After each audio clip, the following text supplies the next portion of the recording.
Hello everyone, আসসালামু আলাইকুম। কেমন আছেন সবাই? আশা করছি সকলে আল্লাহর রহমতে ভালোই আছেন। আলহামদুলিল্লাহ, আমিও আল্লাহর রহমতে ভালোই আছি। এই যে এখন প্রচণ্ড শীত।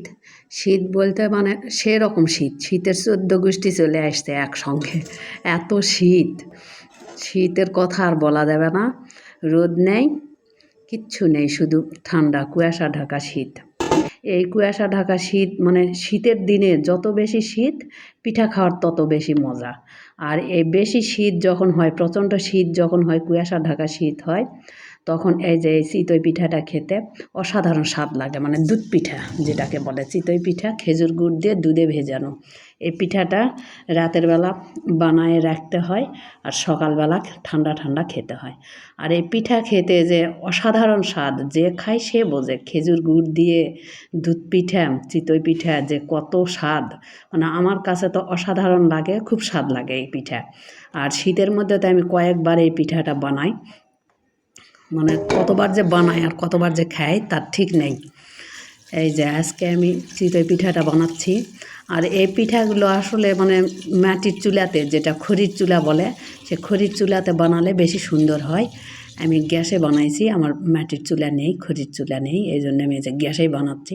তবে এই পিঠাটা মানে গ্যাসে বানালাম, অতটা সুন্দর হয়নি, তারপরেও হয়েছে, মোটামুটি সুন্দর হয়েছে। এই যে পিঠাতে আমি মানে প্রথমে খেজুর গুড় জাল করে নিয়েছি, তারপরে যে পিঠাগুলো ভেজে একটা একটা করে খেজুর গুড়ের মধ্যে দিয়ে দিলাম। মানে বাজার থেকে কিনা গুড় অতটা ভালো হয় না, দুধ আর গুড় একসঙ্গে জাল করলেও অনেক সময় দুধটা নষ্ট হয়ে যাওয়ার ভয় থাকে। এই জন্য আমি দুধটা আলাদা করে জাল করে এই যে আগে খেজুর গুড়ের রস করে পিঠাটা এখানে দিয়ে দিলাম। আর তারপরে এই যে পিঠা দেওয়ার পরে যখন একটু ঠান্ডা হয়ে গেছে, দুধটা আলাদাভাবে জাল করে নিয়েছি, দুধটাও যখন ঠান্ডা হয়ে গেছে তখন আমি এই যে দুধটা এর মধ্যে দিয়ে দিলাম পিঠার মধ্যে। এই যে পিঠার মধ্যে দুধ দিয়েছি, নারিকেল দিয়েছি, মানে খুব সুন্দর একটা কালার হয়ে আসছে। দুধ অনেক বেশি পরিমাণ আমি দিয়েছি পিঠাতে। আর এসব পিঠাতে যত বেশি দুধ দেওয়া হয় তত বেশি খেতে স্বাদ লাগে। মানে দুধ পুলি যেটাকে বলে, মানে দুধ পিঠা যেটা, যত বেশি দুধ দিবেন তত বেশি স্বাদ লাগবে খেতে।